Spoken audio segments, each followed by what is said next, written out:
Hey, what's up, everyone? Good morning. Woo! Excitement. I'm sitting there cracking my knuckles. I haven't got started yet. So I don't know about you guys, but I kind of enjoy shopping at the dollar store. It turns out I shopped at the dollar store this weekend. It's just not the dollar store that you think it is. I have a number of coins that I scored at a low rate, and I would say through it all, I've probably made a couple $100.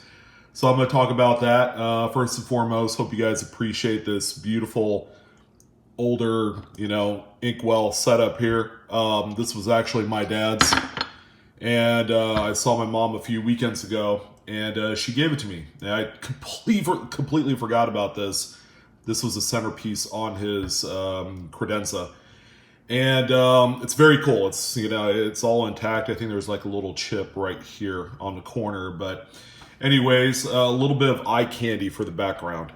Hopefully you guys like it as well as I do. It's been a family for like 4 generations. But anyways, we're just gonna go ahead and dive right into this. So a local garage sale. Believe it or not, probably the first time in a few years that they actually had coins front and center. And let's see here. I'm just trying to get everything all squared away here. So starting out, yes, this was $1. Let me go ahead and kind of change the lighting here. Everything is $1. Everything is $1. So this is a really nice 1966. Business strike. It is not a special mint set quarter. Every bit worth $1. It's worth about that. It does have a little bit of a dot right there on Washington's cheek. But all in all, this will be a nice album coin right here. And yeah, I bought it just the way it is. I actually had a spare sleeve that I put it in, but that's the first coin right there. The coins that you're going to see, I can't believe I paid $1 for, obviously. 1955 Jefferson nickel. You guys have heard me talk about this date. Okay. Well, that's not going to work. All right, let's get rid of that.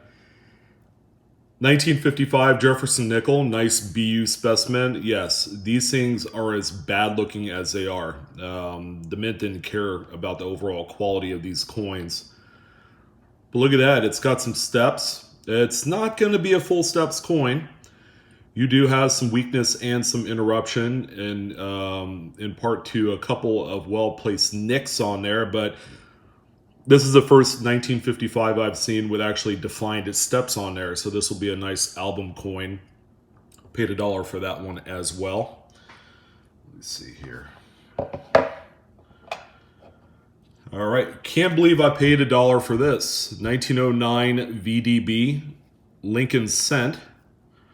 Pretty nice. I just packaged these up.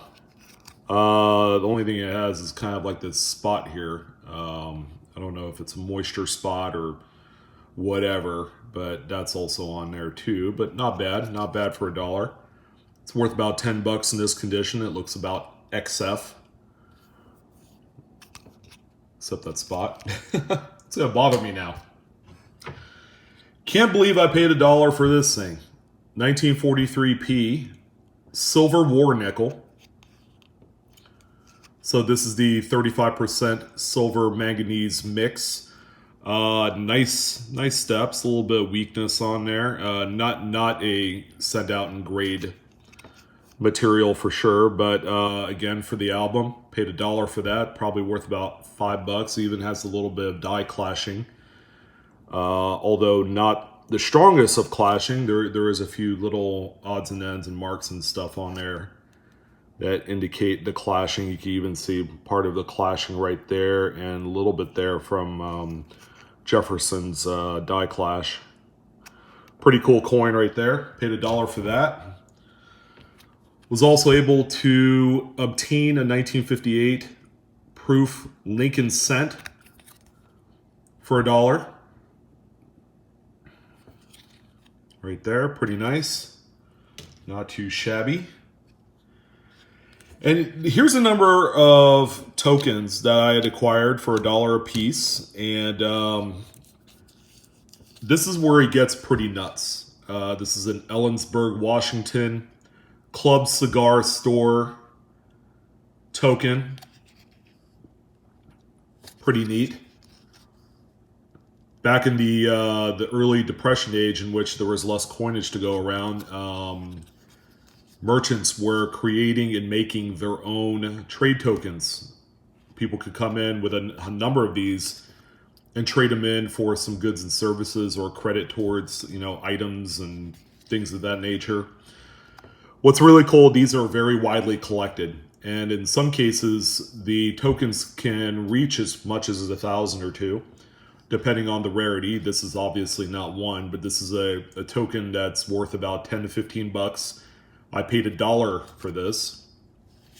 The lady's husband used to collect coins, and they lived up in Washington, apparently, because I have a few Washington tokens here, and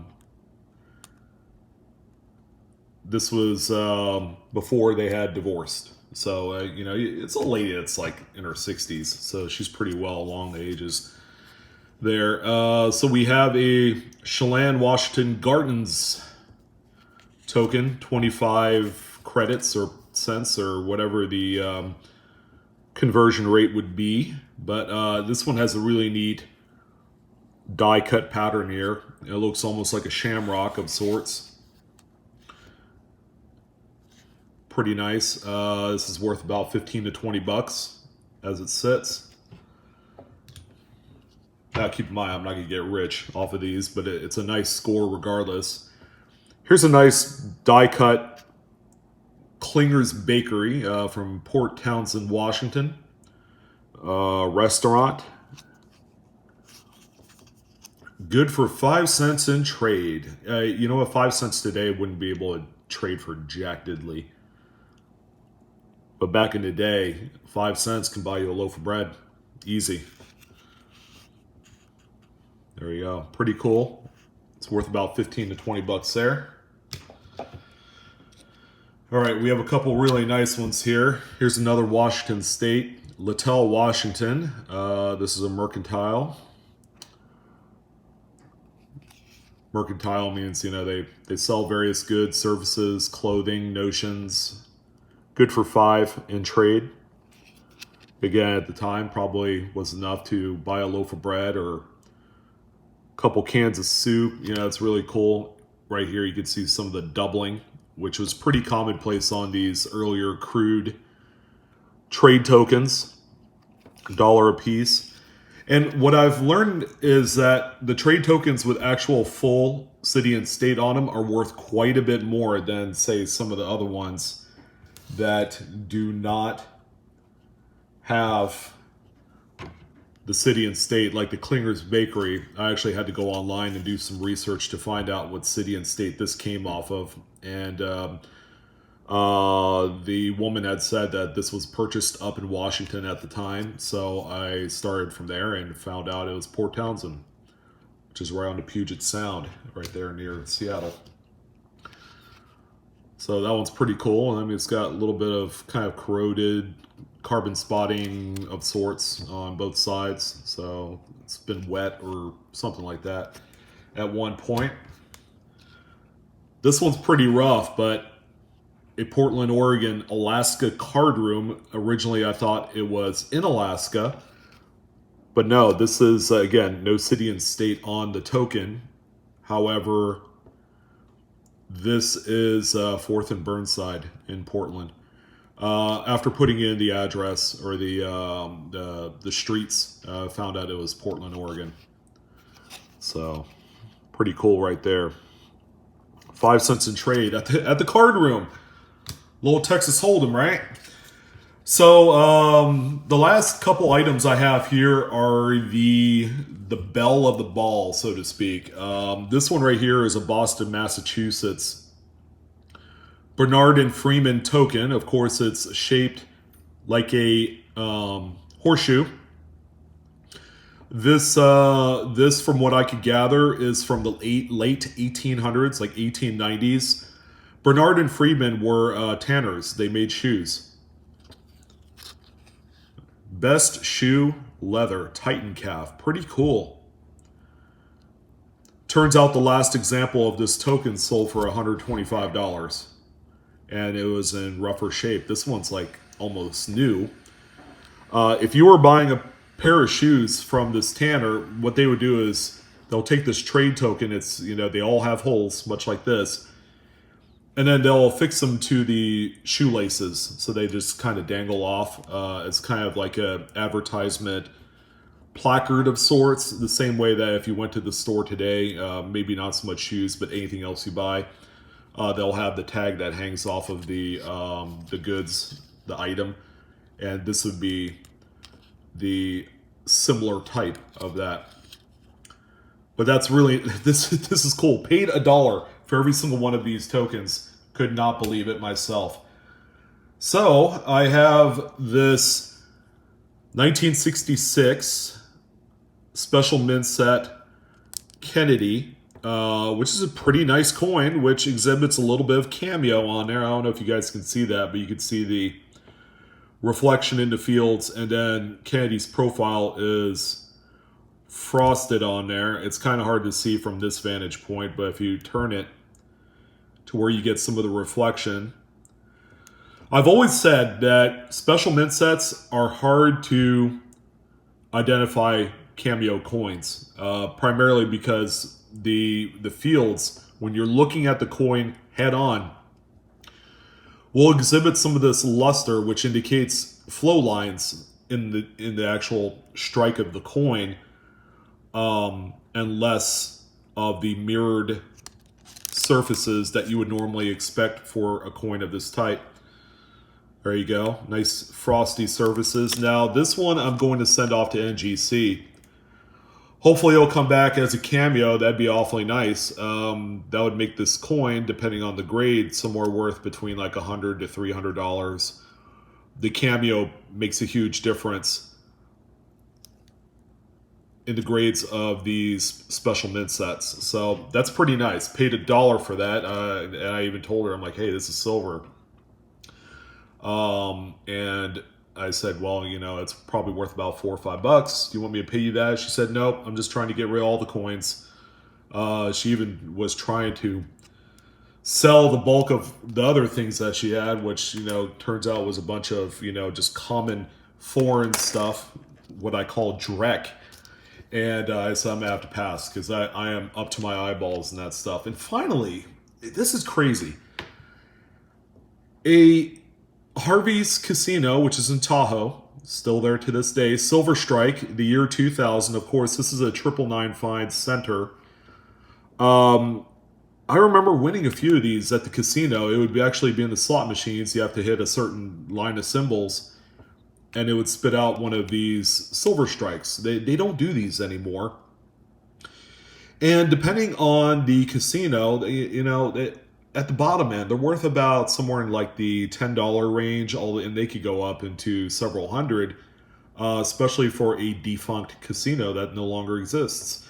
I had, I believe, what was it, Sands Casino Silver Strike, and I ended up selling that about a few years ago. I think it was right after they imploded that casino in Vegas.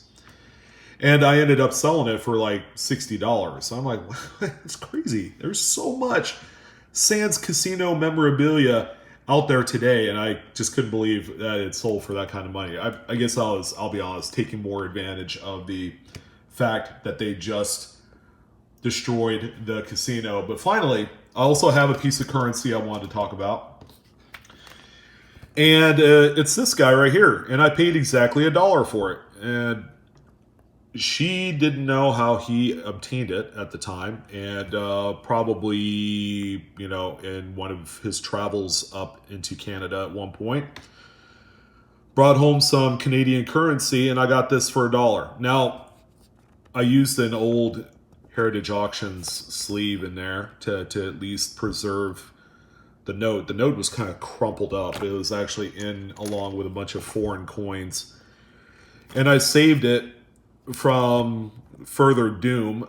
But the note in itself is worth $1. Okay, what makes this much more affordable, much more valuable to a collector, especially Canadian notes, is that it has a devil's hair. Okay, so if you look at Queen Elizabeth's profile, whoever printed it, it's not the Royal Canadian Mint. They don't make the notes. For the life of me, it's on the tip of my brain. I can't figure out. Canadian Banknote Company. There you go. Problem solved. Mystery solved. So when they did the engraving here, they inadvertently put this little devil that you see here. So it looks like a duckbill or a dragon right here with a couple of eyes and a mouth. And this has been affectionately referred to as a devil's hair note. It exists on the 1s, 5s, 10s, 20s, 50s, and 100s. Maybe the 1000s. I'm not sure. But somewhere along the line, someone within the Canadian Banknote Company or maybe the government had noticed this, and it got a lot of bad press. And as a result, they re-engraved the hair to modify this so that way it doesn't look like a dragon in her hair or a devil. So on certain notes, you'll see that it has this devil portrait right here, or it'll be completely modified so that way it looks like just regular hair curls and Queen Elizabeth's hair. So this note right here is worth about 10 to 20 bucks in its current condition. There you go. So that is my tremendous score. Altogether, I paid like 12, 13 bucks for all the items. I think my wife ended up buying a few items herself. I don't know. But pretty cool. Pretty cool group, which goes to show you that garage sales can have some pretty miraculous things. And the one thing, if you're not shy about it, it's always good to ask, hey, do you have any coins that you're selling? Oftentimes, the answer will be no, because that's kind of like a rare request. I think they would much rather keep things of that value if there's any. But it doesn't hurt to ask. And I've actually had pretty good success asking for coins at a garage sale. I've even sold a few coins at garage sales, some of the cheaper kind of like bulk stuff. And people always ask me all the time, do you have any more coins that you want to sell? And, sometimes the answer is yes, sometimes it's no. So it doesn't hurt. People want to make some money during these garage sales on a Saturday morning. Because they are going to be out there for 5-6 hours, trying to make deals.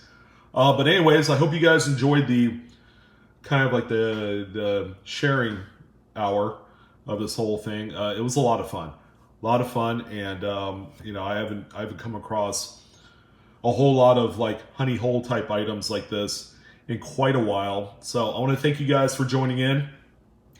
Like, share, subscribe. Tomorrow, the 29th, I will be announcing the 100,000 subscriber giveaway and the end of summer giveaway. So it's kind of like, we're kind of colliding both worlds into something really cool, okay? And then we're going to have a first place, second place, and third place winner for the giveaway tomorrow, which will go on for 7 days through the Labor Day weekend. So I personally invite you guys to come on down, come check it out. It's going to be a lot of fun. It's just my way of giving back.